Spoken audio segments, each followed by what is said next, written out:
Tony and I have been married almost 13 years. The year after we were married, our first child, Brooke, was born. It was just always on our heart to have many children.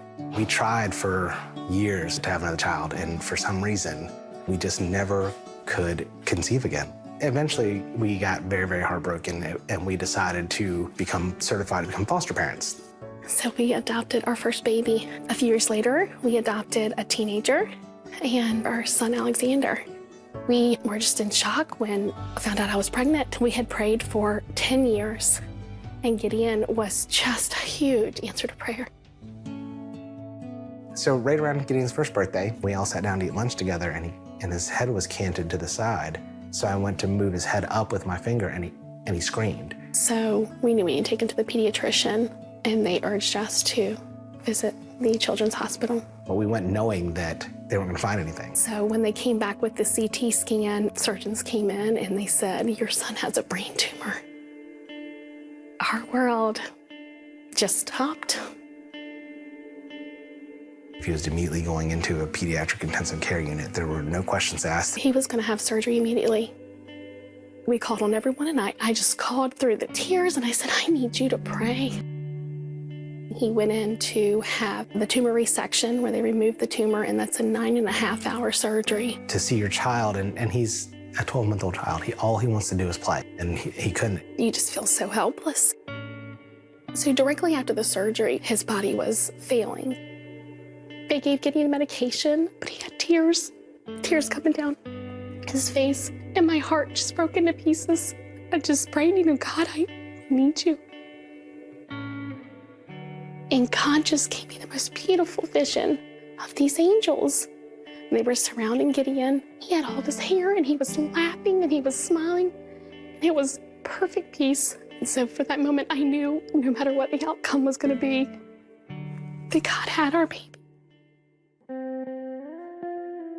So he spent 30 days recovering in the ICU. They biopsied the tumor and discovered that he had nodular desmoplastic medulloblastoma, which is brain cancer. Like, how do you even fathom, your child has cancer? The question immediately is, God, why would you bless us with this just to take it away from us? What did we do so wrong? But we were surrounded by family, friends, our church family. The outpouring of support and faith was just so immediate and so vast. So that's when I said, you know what, we're going to pray that God is going to use this for something. This is not the end. This is going to be the beginning. So just as a way of coping, we started a Facebook page, Prayers for Gideon, and we would write status updates, and we would ask for specific prayers of healing. So after 30 days in the ICU, Gideon just turned a corner and he began chemotherapy. A lot of the chemotherapy treatments are dependent on white blood cell count. So at one point, Gideon had gone in to get his labs done, and his white blood cell count was 0. In order for him to go home, Gideon's white blood cells needed to be 500. We were told to expect he would be in the hospital at least 4 or 5 days to achieve that 500 count. We begged for prayers from people, and literally thousands of people prayed specifically that our son's white blood cell count would go up enough that we wouldn't have to postpone his treatment, and God answered the call. His white blood cell count went from 0 to 7,000 in less than 8 hours. They had to run the test 3 times. No one could understand. God was healing our baby. Gideon has gone through 6 months of chemotherapy, and his last day of chemo is on the day before Thanksgiving. And it was just God's perfect timing. We had so much to be thankful for. And so he was going to go in for an MRI, and I called friends from the church and I said he needed to come because there's going to be a miracle. God's going to heal Gideon. And so we had a 4-hour MRI, and the oncologist came in and said Gideon has no evidence of disease, no cancer in his body. Some of the most amazing words in the world. It was right around Christmas time, like the best Christmas present ever. We have rejoiced and praised. We stop down, we listen to the birds sing, and we look at the flowers. God has taught us so much about life and how to cherish each moment.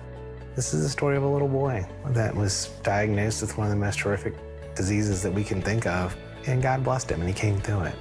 It's not a road that we would have chosen, but God is always there, and he was with us. He never left us.